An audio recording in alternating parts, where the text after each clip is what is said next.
See, I I want to ask this. What is knowledge without communication? You have knowledge, but you are not able to share the knowledge. You are not able to transmit the knowledge. You are not able to talk about the knowledge. You are not able to send that knowledge across. Of what use is that knowledge? Does it mean that you are only going to keep it to yourself? And what becomes of it? Of what use would that knowledge be if that knowledge is not shared, if that knowledge is not communicated? So, the point I want to put across is that knowledge without communication is silent knowledge. Nobody knows what is in your head. And I want you to think of the world as we see it today. Would it have been possible for us to be where we find ourselves if those who had knowledge, for instance, over the communication channels we are using today, did not share it, if they did not put it across, if they did not experiment and test the knowledge they had such that they could build something out of it? If you think of the world as we have it today and you put it against the fact that knowledge not shared is silent knowledge, you come to the realization that whatever knowledge we have, it becomes useful when we share it. It becomes useful when we communicate it. So that's the first point about communication and how universal it is, how it remains a core to every discipline you find yourself. So that's point number one, the universal, the universality of communication. Communication cuts across all disciplines. I can't emphasize this point enough because the moment we miss that point, we are going to miss the whole essence of this interaction. Now, the point number two I want us to take our attention to is the lessons we draw from various disciplines. And I'm going to share with you a few disciplines, about five or six of them. And we look at what communication does or why we don't have to look at it as, oh, it's science. And so everything about it is science. It's got nothing to do with communication, or it is law. And so everything about it is law. It has nothing to do with communication. Now, check the various fields of endeavor I'm going to mention. The first one is science. If you are a scientist, and I'm not talking about just those who find themselves in the chemical laboratories where they mix chemicals and things. I'm talking about science as a discipline. And so you can have communication scientists, you can have scientists of different fields. Now, the point I want to make with this field of study relative to communication is that science demands clarity and precision. You can't be a scientist if at the end of the day, your work, the outcomes of your work or research, whatever you do, lacks clarity. You cannot pass on that information. Similarly, science demands precision. It has to be exact. It is either black or white. It can't be in between. Otherwise, there can't be effective communication in the scientific world. So that's one thing we should know. And I want us to look at this as how the various fields of study interrelate or connect with communication. So, science, as we have seen it, demands clarity, it demands precision. You go to law. I'm not a lawyer, but one thing I love about lawyers is when they, especially those who go to court, when you see them in court, for instance, during cross examination, or when they are engaging witnesses or accused persons, when they are interacting with judges. There's something peculiar about lawyers and what they do in court. And that thing is persuasion, how they argue their cases out. if they have a point, how they illustrate their point. They take their point down to where they want to take it. So that if it's about conviction they are seeking, or if it is judgment they are seeking, they make sure that they leave nothing, undone. They go to the point of the matter so that the judge will be convinced, the accused will know that whatever he or she is being accused of indeed is what it is, even if the accused person is denying. It's not just a matter of they laying their cases out, but they are persuasive, they argue. And as we go on, we will see how communication or the issue at stake interrelates with the issue of law or the point of law. Medicine. Medicine requires empathy. Medicine requires dialogue. Look, even if you want to take out the element of empathy, you can't dismiss dialogue, because before the doctor gets to know your sickness or whatever is wrong with you, he needs to diagnose it. And proper diagnosis can only come as a result of dialogue, as a result of engagement with you, making you know or understand what is happening to you. If I mean, I'm sure every one of us here has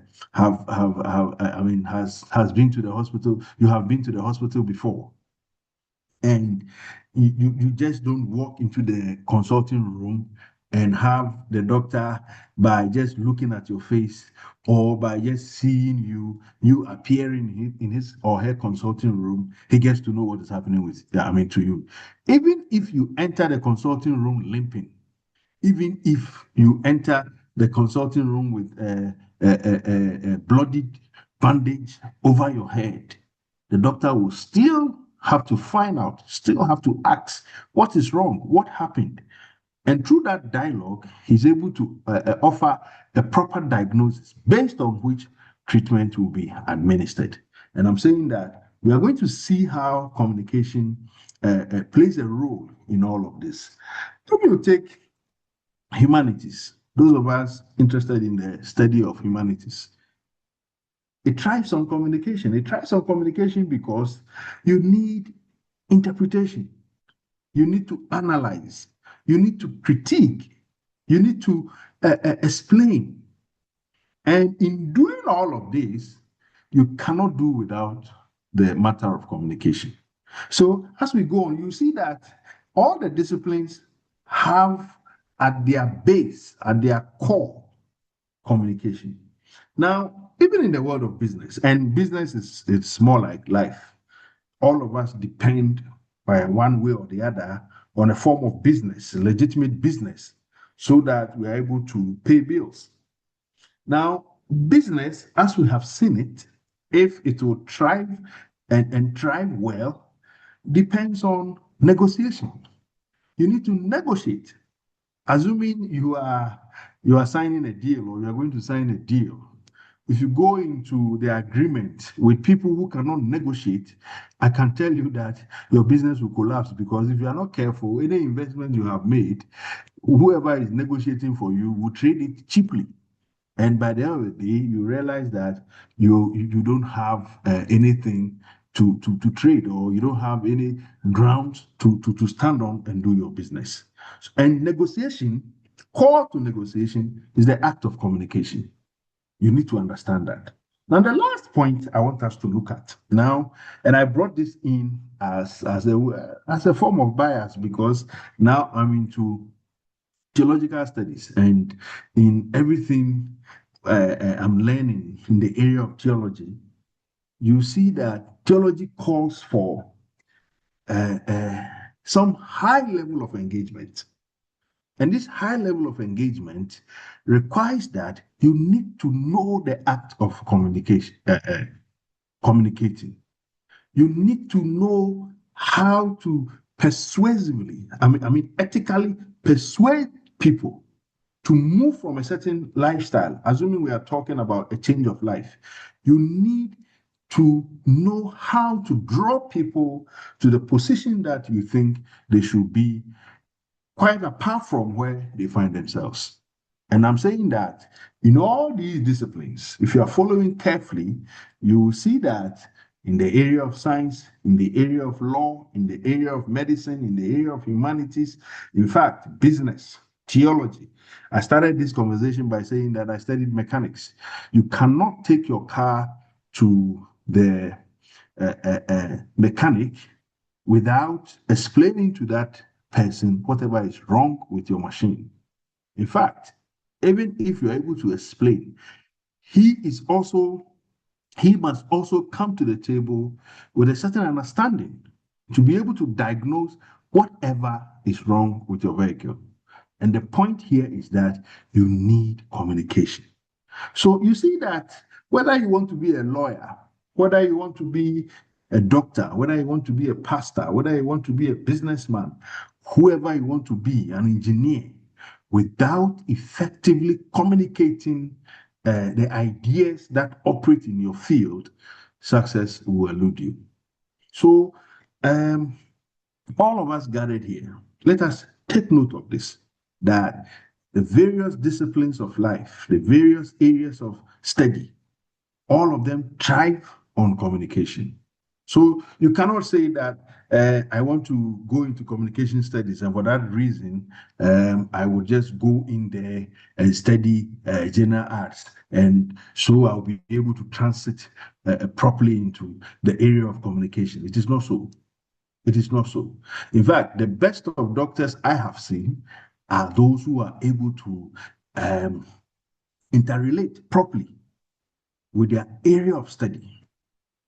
They are able to come out with things that show you, make you understand that they know what they are talking about. And without communication, it is not possible. I'll give you a very typical example. And if you are someone who watches CNN a lot, during the COVID era, if you noticed, a lot of the reports that CNN was doing, they relied on doctors.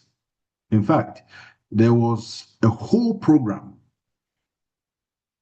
designed for, in fact, led by one doctor by name Sanjay, Dr. Sanjay. If you Google him, you will see his association with CNN. He had a whole program, and all the COVID reports, all the major programs on CNN related to COVID, that man led the discussion.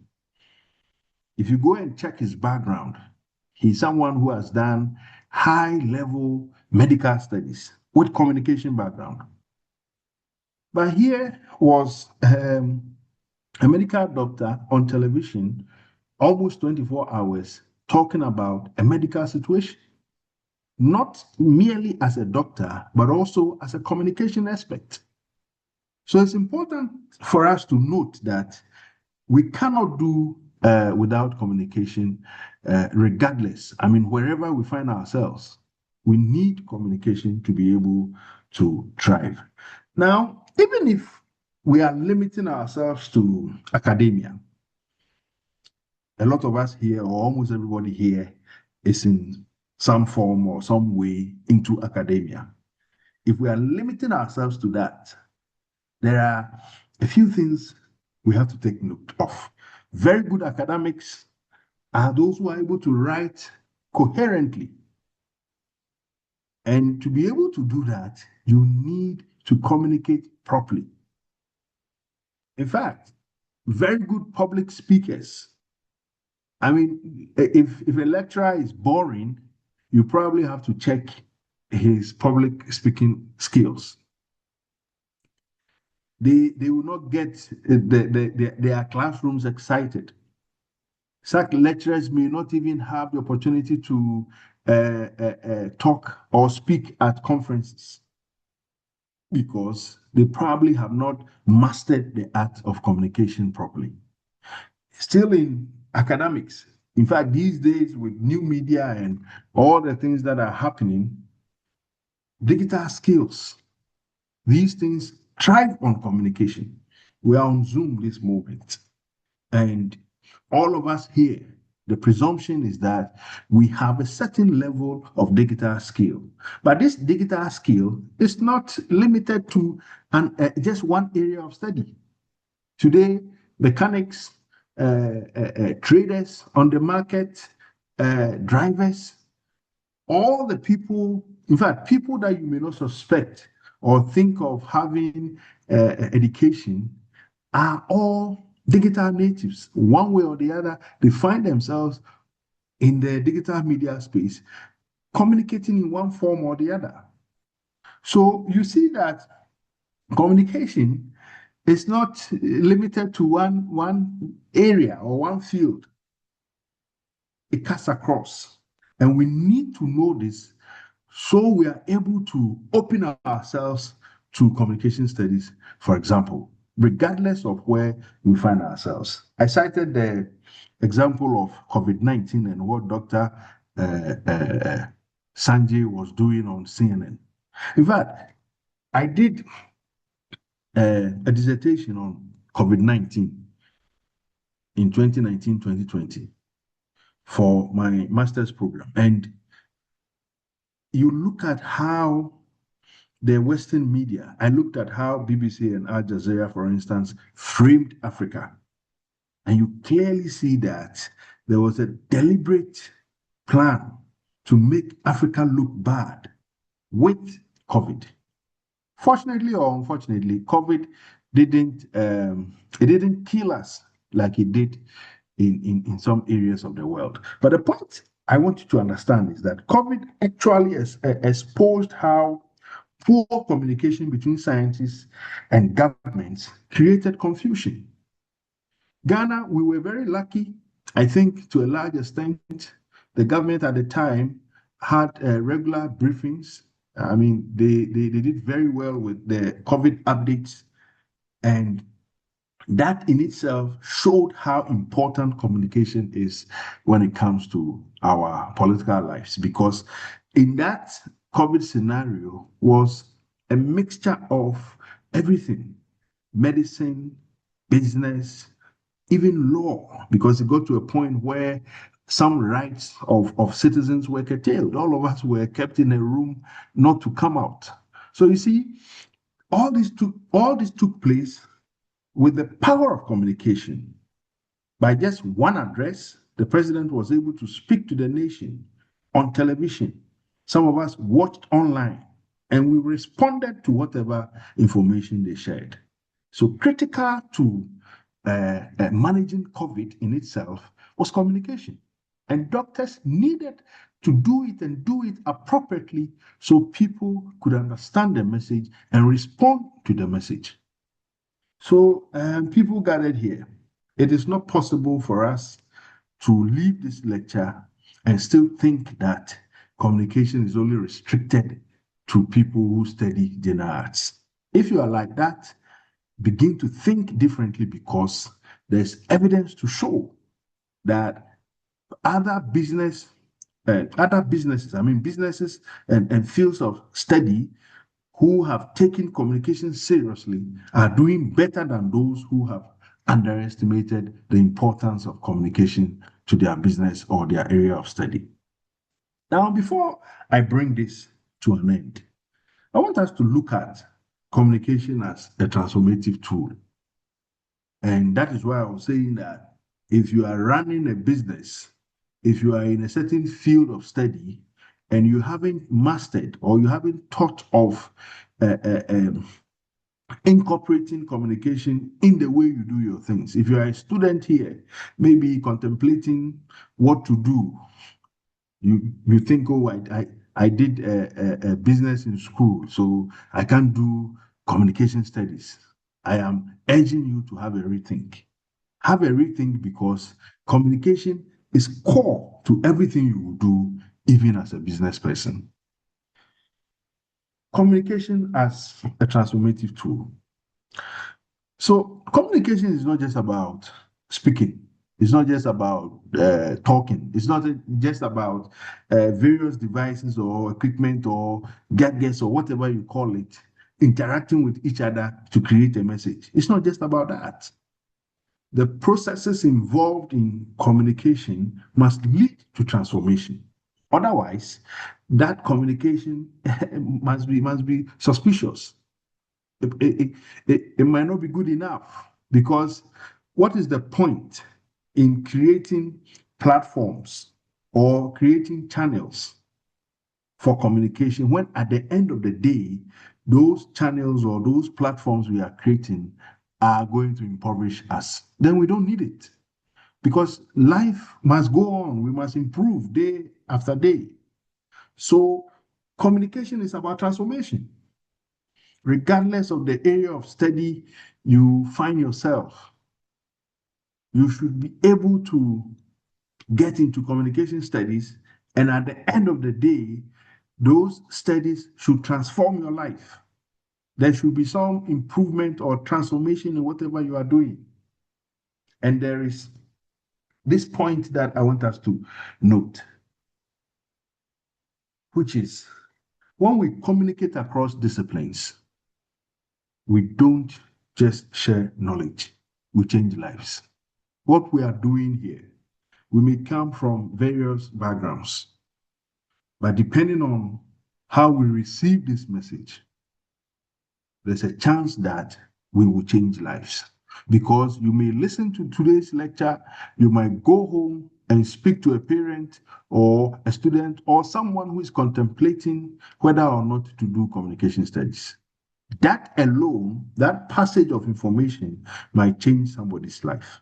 So, communication coming across various disciplines help us to share knowledge.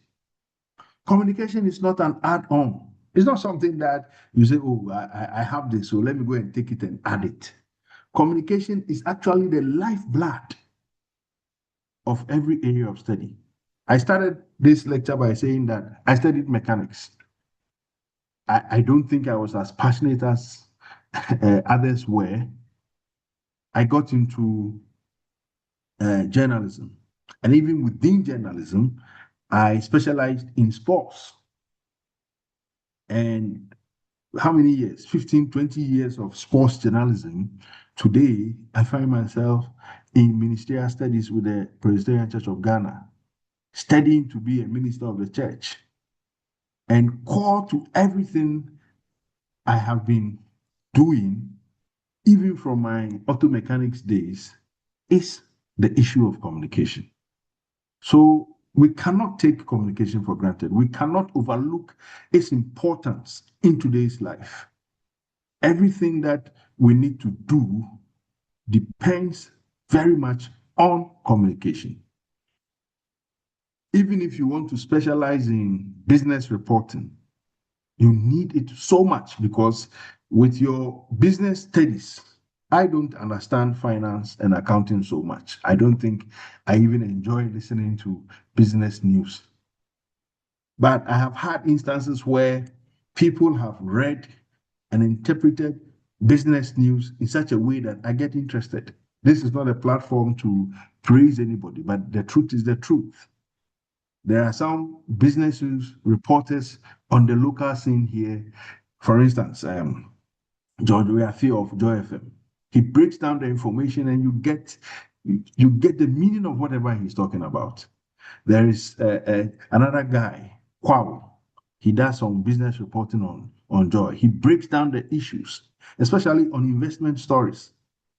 If you take it outside Ghana, I would love you to, I would recommend guys like Richard Quest.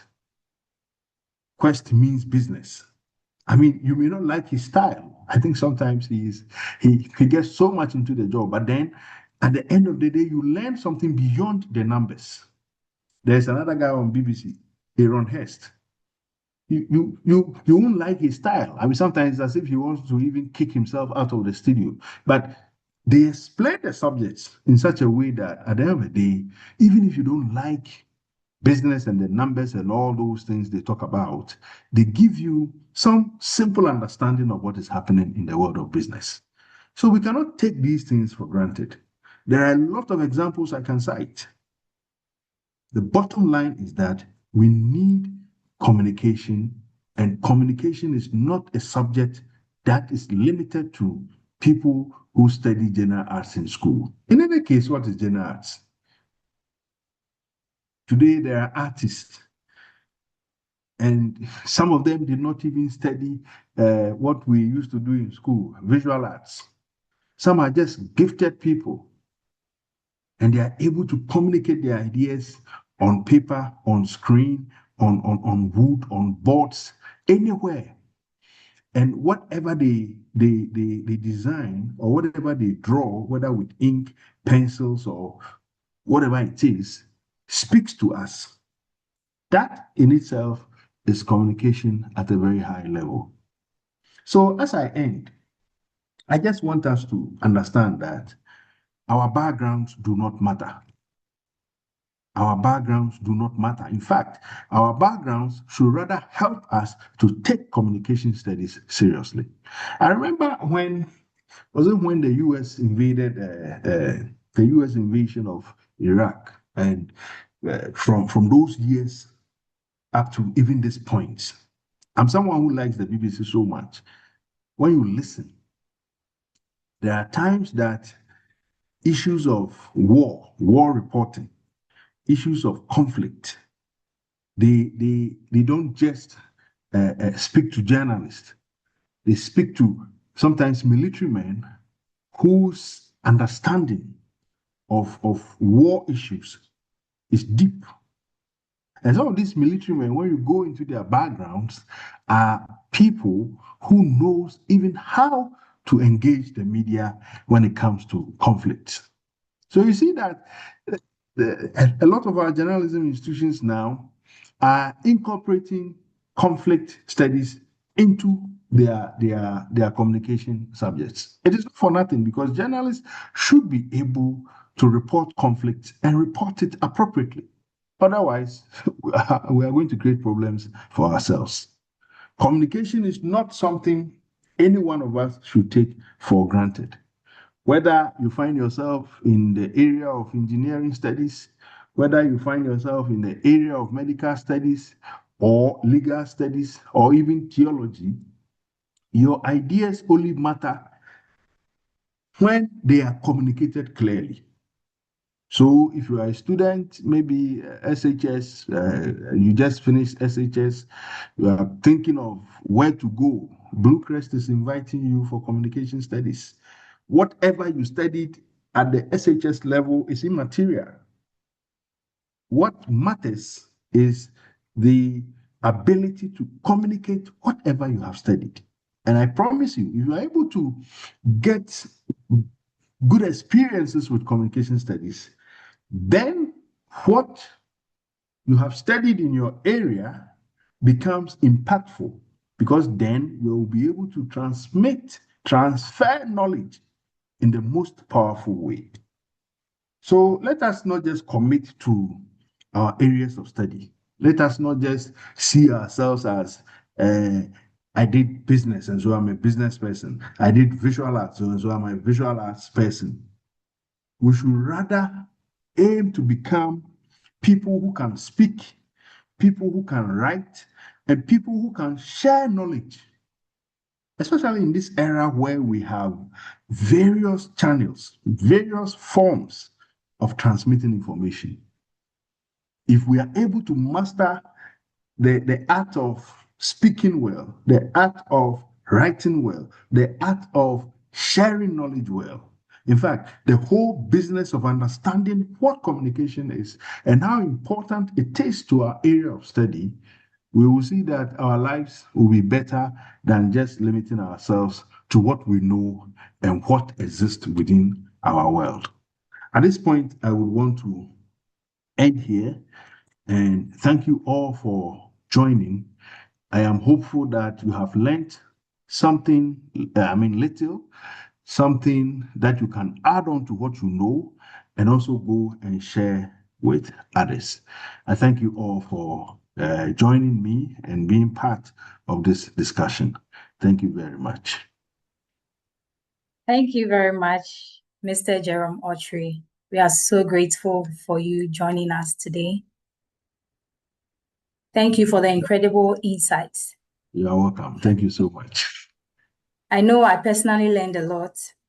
I learned a lot. I'm even surprised you studied auto mechanics. That's a lot to learn from you, yes. And I'm sure Yes. you do very well with that also, just like you do well in communication. Oh, but now my mechanics knowledge only exists in my car. I won't Oh, attempt okay. to I won't attempt to take it to anybody's car. Yes, I get it.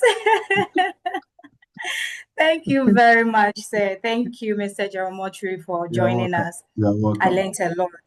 The last thing I would like to put across is what you said, that we don't communicate, but we change lives. I'm so Yes. happy about that. And it's very true. Thank you very much, Mr. Jeromotri. Thank Thank you you for too. joining You're us. welcome. Well, we've discussed what we will learn in communication, but now let's talk about how you get here. And we have some questions in the chat. I would go to that because I was taking notes, and I'm sure most of you also were taking notes of what Mr. Jerome Otre was talking about. We will go to the chat to read the questions people have for us. But before then, I would like to introduce the admissions counselor, Adobia. She will outline the application process and share tips with us on how to join in. And we are happy to have her. Hello, Adobia. I hope you are on. Yes, I'm here. Yes, you are welcome. Thank you very much. Okay. I hope you can hear me when I speak. Yes, yes, we can clearly hear. All right. So, thank you to everyone who has joined us this afternoon for this webinar. I also want to say thank you to our guest speaker, Mr. Ochre, for taking us through everything that he said, for making us understand that it's not only general art students who can study communication, but then communication is core to everything that we do. Personally, I also studied general arts, and when I went to tertiary, I also studied communication with specialization in journalism. So I related a lot to the things that he said. A lot of people have this misconception that people who study general arts are even unintelligent in quotes, which is very untrue. Also, like people who study home economics, science, and business, they can only go on to do science-related courses after school, which is very false as well. But when you go into journalism, for example, we have various sectors. You can do business journalism, you can do entertainment journalism, science, religious journalism. You can do all these things.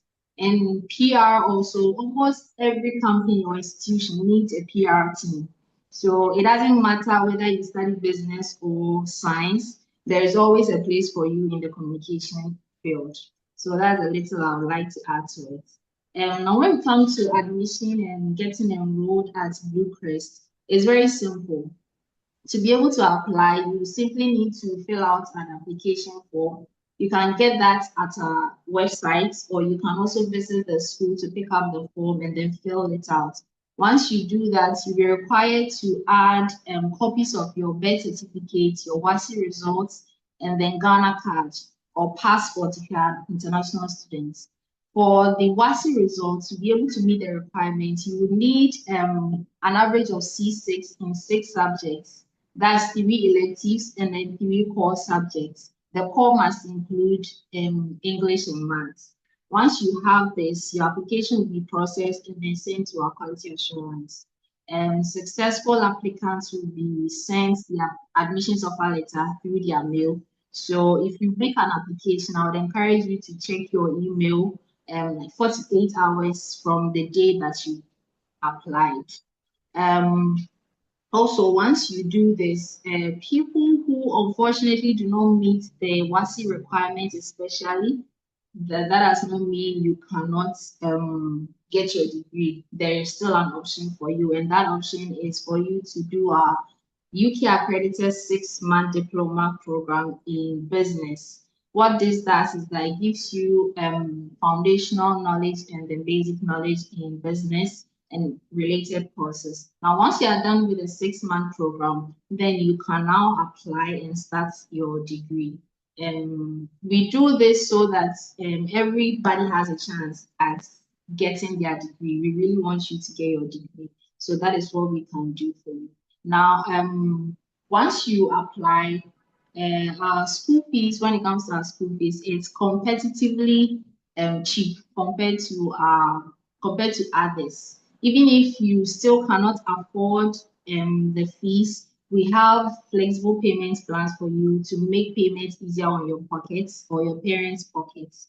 So if you have any issues regarding payments to you can always speak to the admissions counselors. You can always speak to anybody at the admissions office. We will take it up with management and then make sure that we find a personalized plan for you so you can make payments easily and affordably as well. After the program, I'll be available to answer any further questions and provide clarity regarding a lot of information, other information. If you have any further questions or need any further clarification, feel free to reach out to me on 059 4001 9713. I'll take that again, 059 400 9713. You can also visit the school at Kokomlemle behind the Accra Technical Training Center. And we also share a wall with SG Bank, their headquarters. Once you get to Paloma, if you're coming from Nungwa, if you get to Paloma, it's a walking distance from Paloma. And it's also a walking distance from Circle. So I would encourage each and every one of you, if you have not started your application yet, I would encourage you to do that so that you can start class with us as soon as possible. Classes will begin in March. It looks like there is a lot of time, but there isn't much time left. And there's also a limited number of slots available. So the earlier you start, the better it will be for all of us. I really want to see you here, so I encourage you to start your application as early as possible. Also, to students who were able to join us today, if you refer a friend, your sister, your brother, anybody else to apply for any of our programs here at BlueCrest, there is a nice package for you. So I would encourage you to also refer your friends and your peers to apply for our programs as well. Thank you, everyone, for taking time to join us today, and I hope to see you soon in March.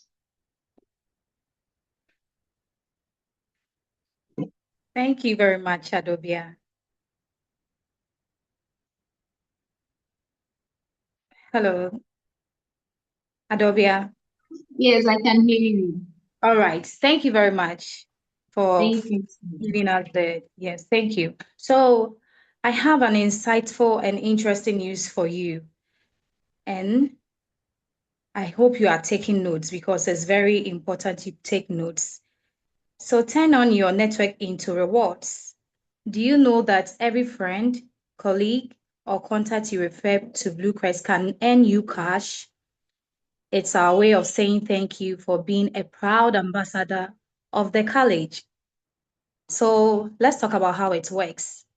If you refer a prospective student, that is 1. 2, if your referral enrolls, and 3, if you receive, 3, you will receive a reward, which is a $50 for every foreign student you refer to the school, and 200 Ghana cedis for every non-foreign student you refer to BlueCrest University College. I hope you are putting notes down because this is very interesting and you are going to win lots of money. The more you bring someone who enrolls, the more rewards you receive.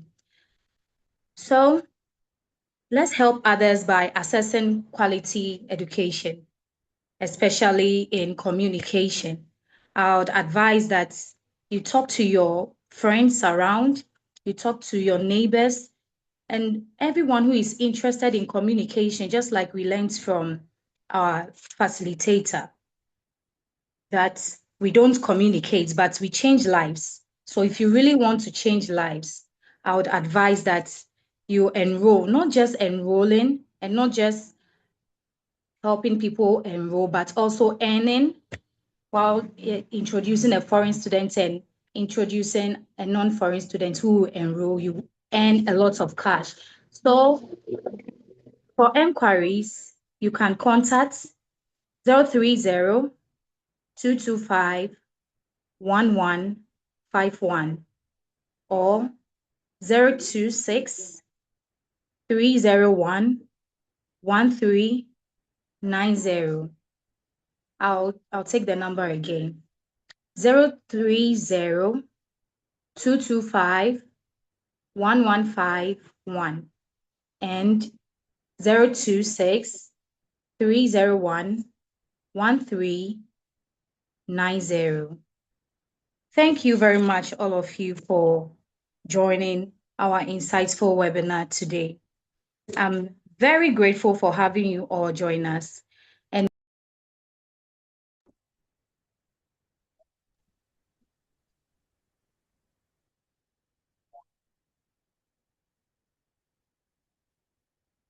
hi. Precious, can you hear us? hello, please, can you hear me? Yes, now we can hear you. It's Mr. Jerome. Well, there are a few questions in the chat box for Mr. Jerome also. All right. I'm here.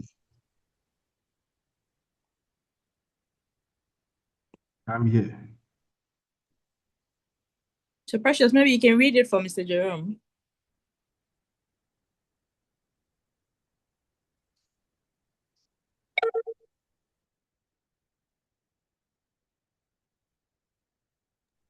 Hi, Mr. Jerome, can you hear us? Yes, please. I think Precious is having challenges with her internet. So Okay. let me read the question that has come.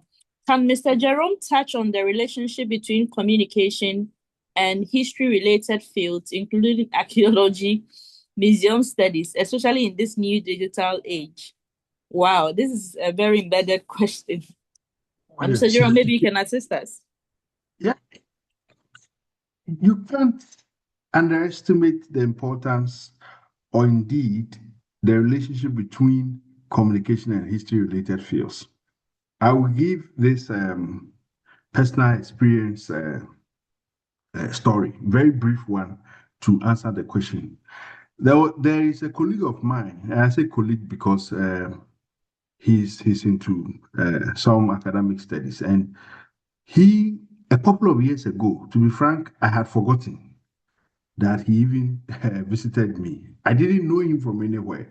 I think he contacted me on Twitter that he wanted some information because he was doing some work on archaeological studies at the University of Ghana and needed some information to be able to complete his work. So I asked him what it was, and he said it was in relation to how Asante Kotoko and Hearts of Folk in particular were archiving their stories and whatever had been happening to them. And it was interesting. So he gave me a questionnaire. I just answered, and then that was the end. I didn't hear of him or anything again.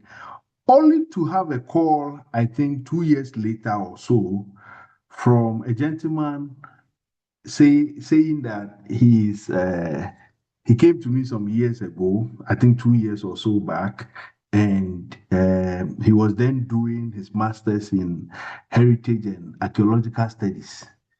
And I said, wow, that is interesting. And how can I help you? He said, oh, you helped me a couple of years ago, and I am inviting you to my exhibition. My professors will be there, some academics too will be there. So if you can come, I'm going to introduce you as one of the people who helped me. And where possible, we can engage. I said, okay, that is fine. So I went, and some brilliant work. He did some brilliant work. The point I'm making is that this is somebody in archaeological study, in fact, heritage and archaeological study at the University of Ghana, to the extent that he is doing this level of study related to communication. Is the point that at the end of the day, we went there to examine his work. And you should have seen the interaction. I have pictures, and yeah, we took pictures of the event, and I still have them in my files because I thought it was so extraordinary. Now, during the interaction, the professor asked the question that how sure are you that this work you have done will be a reference point for people to come. I mean, for the future, or even give information to people. You see, the professor only wanted to understand the relevance of what he has done in terms of the future. And just before my friend answered the question, somebody raised his hand. And I went to the boy after the event.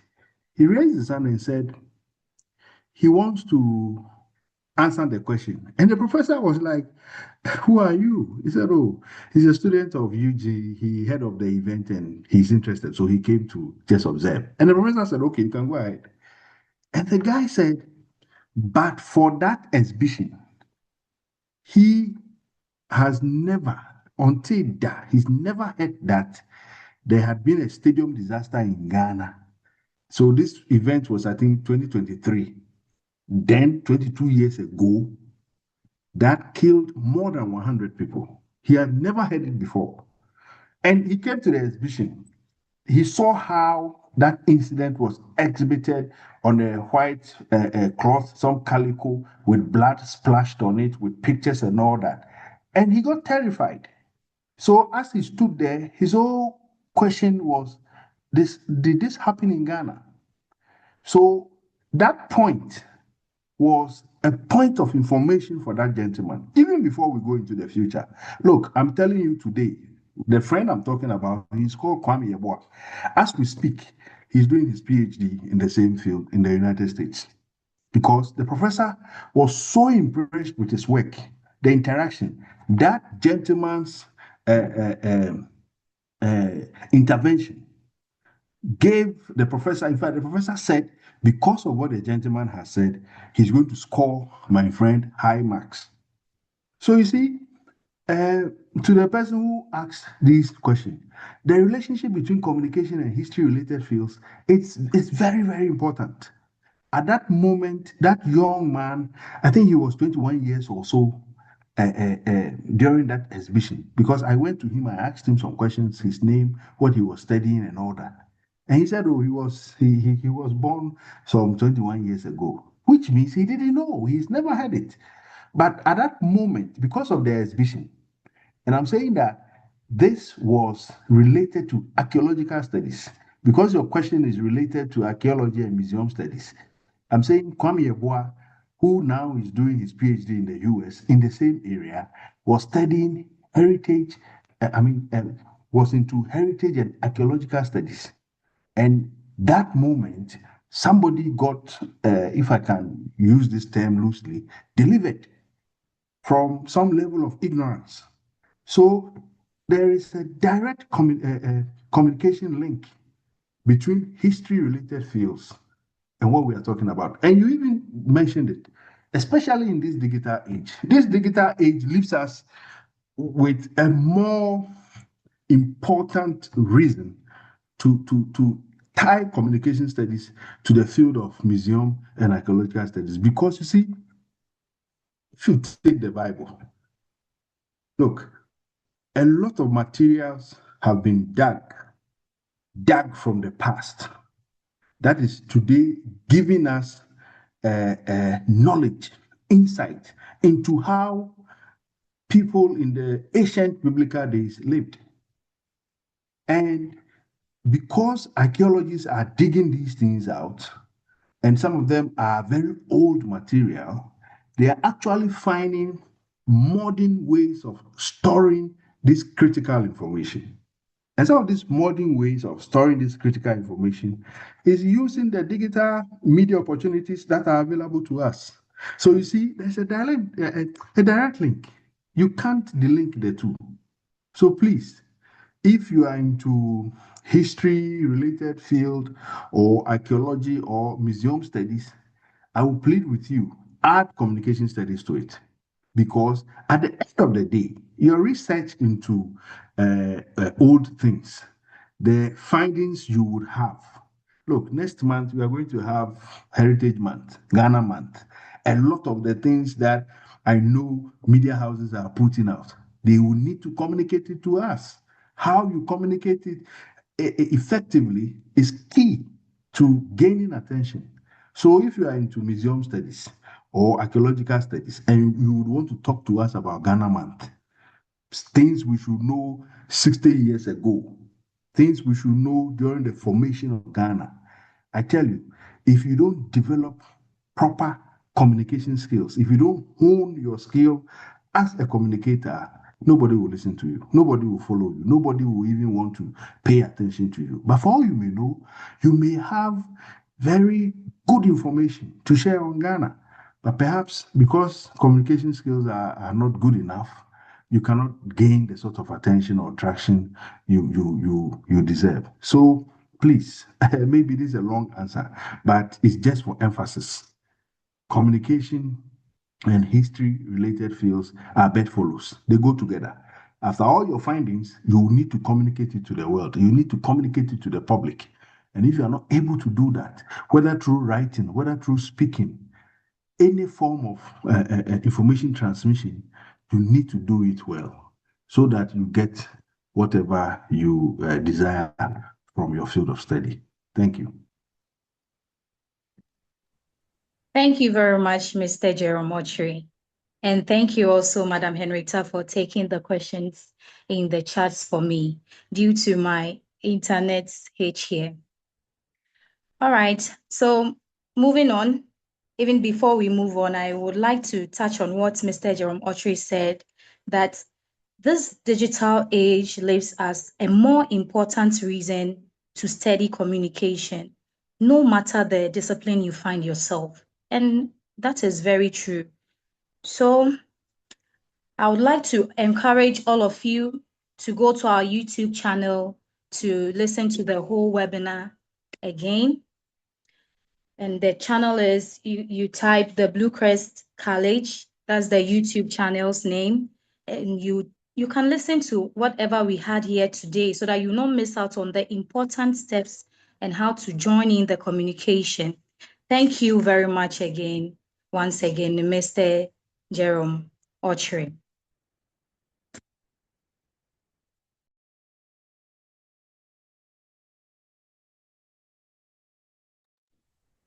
You're welcome. Okay, yes, thank you. It's been a pleasure being with all of you today. Thank you for your time. Thank you for your patience, your thoughtful questions in the chats.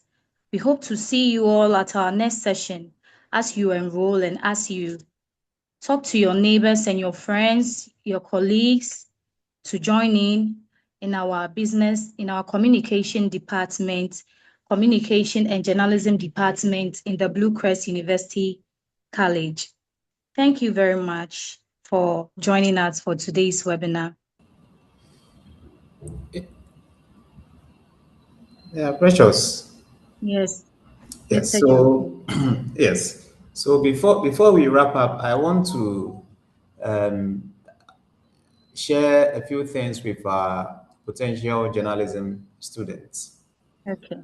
Yes. Our speaker has been very elaborative in his presentation.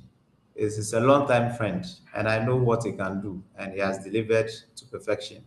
So, Mr. Jeromotri, I'm grateful.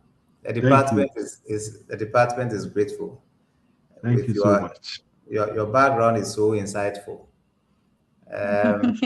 Maybe what I would want you to add is probably get some mechanical engineering student trained in the area of communication and reports on mechanical engineering. Yeah, very as such. necessary. Yeah, but that is nice. So yes, moving on, we have two programs, two broad I would say one program, but under the program, we have two branches. And Mr. Jerome Autry, with his presentation, functions under both branches, a journalist and a public relations officer. And so if you need a journalist to speak to, he's the one on the screen, Mr. Jerome Autry. If you need a public relations officer to speak to, he's the same person. So if you come to BlueCrest, you have the opportunity to engage him as one of our faculty members. And so this is to let you understand that we do journalism, we do public relations, and we train students in such a way that you may even have ended up as a public relations officer, but you can practice as a journalist if you so desire or wish. We also would give you the necessary training to become a journalist. But if you want to become a public relations practitioner, there is no problem. And I always encourage my students to rather choose the journalism path because that can easily land them in public relations practice. Those who have been watching TV3 or who used to watch TV3 2, 3, 4 years ago will recall that Pakwesi Asare was a business and economics reporter. He was a known person on TV until he started his work on TV3. Some of us didn't know him or we never knew him. But now he's a big person, big in terms of probably the money that is coming into his pocket. Because we know that in Ghana, usually people change jobs when they find an improved avenue or an opportunity that will give them bigger money compared to where they are. And so I'm tempted to believe that Pakwesi Asare, who is now communication specialist for Bank of Ghana, probably wouldn't have shot into that limelight had it not been journalism background he had and practiced with TV3.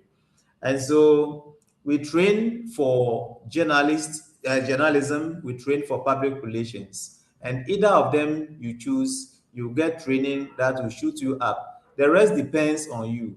We have studio facilities, or let's say the facilities to give you the requisite training to become a journalist. We also have the experts like Mr. Jerome Autry. There are a few around.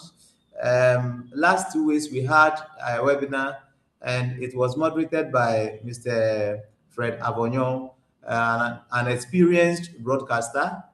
We have some who are working with GBC as top TV directors and producers.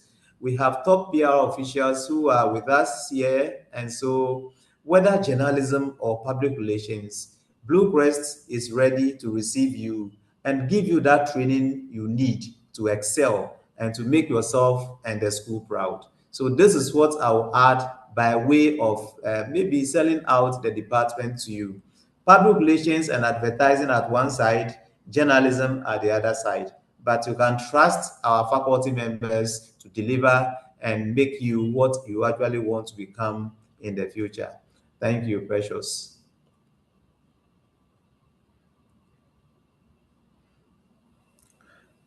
Precious, are you there? Yes, please. I'm here, Mr. John Kumi.